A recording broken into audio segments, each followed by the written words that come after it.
ఒకరినొకరు ప్రేమించుకున్నారు. నువ్వు లేక నేను ఉండలేనంటూ డ్యూయెట్లు పాడుకున్నారు. ఇలా కొన్ని రోజులు గడిచాయి. ఇంకన్నాళ్ళు ఇలా ప్రేమించుకుంటాం, పెళ్లి చేసుకుందామని ప్రియురాలు అడిగింది. దీంతో పెళ్లికి ప్రియుడు నిరాకరించడంతో తీవ్ర మనస్తాపానికి గురైనటువంటి ప్రియురాలు హైదరాబాద్లోని హాస్టల్లో ఉరివేసుకుని ఆత్మహత్యకు పాల్పడింది. ఈ ఘటనతో భద్రాద్రి కొత్తగూడెం జిల్లాలో విషాద ఛాయలు అలుముకున్నాయి.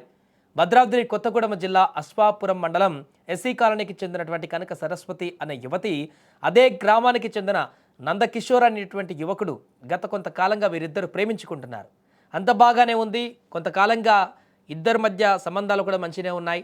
ఇంకా తొందరలో పెళ్లి చేసుకొని ఆ తర్వాత ఒక మంచి లైఫ్ని లీడ్ చేద్దాం అనుకున్నారు. ఈ తరుణంలో ఆ యువతి తనను పెళ్లి చేసుకోవాలని అడగడంతో పెళ్లికి ఆ ప్రియుడు నందకిషోర్ నిరాకరించడంతో తీవ్రంగా మనస్తాపానికి గురైంది ఆ యువతి సరస్వతి. హైదరాబాద్లోని హాస్టల్లో బలవన్మరణానికి పాల్పడింది. దీంతో న్యాయం కోసం ఇప్పుడు మృతురాలి తల్లిదండ్రులు, బంధువులు అశ్వాపురము రహదారిపైన ధర్నా చేపట్టారు. ప్రేమ పేరుతో మోసం చేసిన ప్రియుడు నందకిషోర్ను అరెస్టు చేయాలని మృతురాలు బంధువులు డిమాండ్ చేస్తున్నారు. ఇక వారి ధర్నాతో స్థానికంగా భారీగా ట్రాఫిక్ తీవ్ర అంతరాయం కూడా ఏర్పడింది. ఏదేమైనా కూడా ఒక యువతి తన నిండు ప్రాణాన్ని మధ్యలోనే బలి తీసుకోవడం అనేది ఒక్కసారిగా ఆ ప్రాంతాన్నంతా కూడా తీవ్ర ఆందోళనకు గురి చేసింది.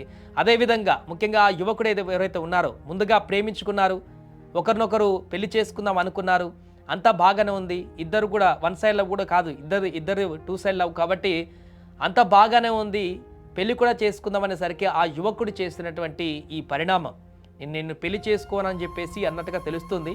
ఈ కారణంగా నా యువతి తనను మోసం చేశాడు, ఇక ఇన్ని రోజులు తనను పెళ్లి చేసుకుంటానని చెప్పేసి నమ్మించి నాతో పాటు బయటికి తిరగడమో లేకుంటే కలిసి మాట్లాడుకోవడమో ఎన్నో రకాల కార్యక్రమాల్లో భాగస్వామ్యం అయినటువంటి వారందరూ కూడా వాళ్ళ ఫ్రెండ్స్ అందరికి కూడా వీరిద్దరు లవర్స్ రేపొద్దున పెళ్లి చేసుకొని కాపురం చేసుకొని మంచిగా అద్భుతంగా ఒక కుటుంబాన్ని లీడ్ చేస్తామని చెప్పేసి అంతా తెలిసినటువంటి నేపథ్యంలో ఇప్పుడు సడన్గా పెళ్లి చేసుకుందామనే లోపు ఆ యువతికి మోహం చాటేయడంతో తీవ్ర మనస్తాపానికి గురైంది. నన్ను మోసం చేసి ఎన్ని రోజులు నన్ను మోసం చేసి నన్ను వాడుకొని నన్ను పూర్తిగా ఇంత దారుణమైనటువంటి స్థితికి ఆ యువకుడు తీసుకువెళ్తాడని ఊహించినటువంటి ఆ యువతి క్షణిక ఆవేశంతో ఈ నిర్ణయం తీసుకుంది. పూర్తిగా ఈ నిర్ణయంతో ఇప్పుడు ఆమెతో పాటుగా వారి కుటుంబం కూడా రోడ్డున పడ్డటువంటి పరిస్థితి నెలకొంది. విజువల్స్ మనకు కనిపిస్తున్నాయి. ఆ కుటుంబంతో పాటు ఆ బంధువులందరూ వారి స్థానికులందరూ కూడా రోడ్డు మీదకి వచ్చి ధర్నా చేపడుతున్నారు. ఒక యువతి నిండు ప్రాణాన్ని బలి తీసినటువంటి ఆ యువకుడిని పూర్తిగా శిక్షించాల్సిందే, అతనికి కఠినమైనటువంటి శిక్షలు పడాల్సిందే.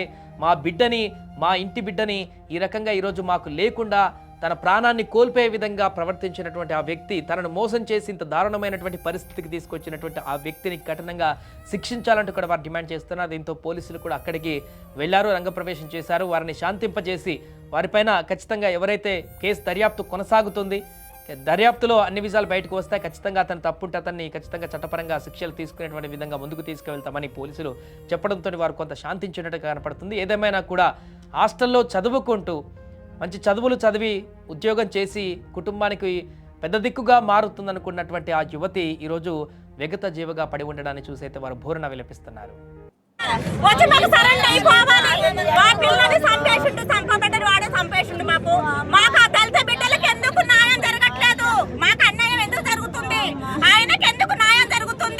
ఈ ప్రభుత్వం ఇప్పుడు ఏ పిల్లైనా అంతే కదా, ఈ పిల్ల కాకపోతే ఇంకో పిల్లని పాడు చేస్తాడు. మాకు సరెంట్ అయిపోవాలి. దయచేసి పోలే వాళ్ళకి మేము ఒకటే కోరుకుంటున్నాము. మా దళిత బిడ్డకి అన్యాయం జరిగింది సార్, మాకు వాడిని లొంగిపోమ్మని చెప్పండి. ఉన్న కాలంలో ఆ పిల్లని వేసుకొని ఈ తీరుగా తల్లిదండ్రులు రోడ్డు మీద ఎవరైనా ఉన్నారా?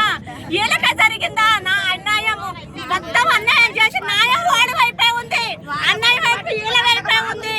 22 సంవత్సరాల పిల్లని సంపకడ మా మహిళ ఇప్పుడు ఒక పిల్ల, ఒక చదువుకున్న విద్యార్థి డ్యూటీ చేసుకొని పంచుకున్న విద్యార్థిని చంపేస్తుంది సార్. అంతకు ముందు నుంచి చేసుకుంటున్నారని తెలుసు, కానీ నాకు తెలిసి అయితే 5 నెలలు అవుతుంది.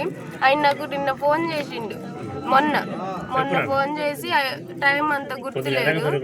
ఫోన్ చేసి ఆయన అన్నాడుగా మీ అక్క చికాకు చేస్తుందంట, హాస్టల్లో చచ్చిపోతా అంటుందంట అనేసి చెప్పిండు. మా అక్క ఎందుకు అట్లా అంటది, మా అక్క ఏం అట్లా చేయదు, నేను మా అక్కతో మాట్లాడితే ఫోన్ చేశాను, ఆయనకు ఫోన్ కట్ చేసిండు. నేను కట్ చేసిన తర్వాత మా అక్కకి చేసింది. నేను 4-5 సార్లు చేసిన ఎవ్వరు ఎత్తట్లే ఆ ఫోన్. మా అక్క పక్కన ఇంకొక అమ్మాయి ఉంటుంది, ఆ అమ్మాయికి ఫోన్ చేసిన, ఆ అమ్మాయి కూడా 2-3 సార్లకు ఎత్తలేదు. తర్వాత ఎత్తి మీ అక్క ఊరేసుకుంది, చచ్చిపోయింది, ముక్కులోంచి నోట్లోంచి రక్తం వస్తుంది అని చెప్పింది. నేను నమ్మని, నాకు వీడియో కాల్ చేసి చూపియండి, మా అక్క అట్ట చేసుకోదని చెప్పిన.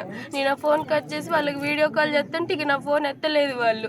ఇంక నేను మళ్ళీ ఆ అబ్బాయికి ఫోన్ చేసిన, అసలు ఏమైంది, ఎందుకు అట్లా చెప్తున్నారు, నిజం చెప్పండి అని చెప్తే ఆ అబ్బాయి అన్నాడు కదా, నాకు కొంచెం డౌట్ వచ్చి మీ అక్క మీద నేను ఆ పక్కనున్న అమ్మాయిని మీ అక్క ఫోన్ చెక్ చేయమని చెప్పిన, ఆ అమ్మాయి చెక్ చేసి నాకు ఫోటోలు పెడతా ఉంటే అది మీ అక్క చూసింది అని చెప్పిండు.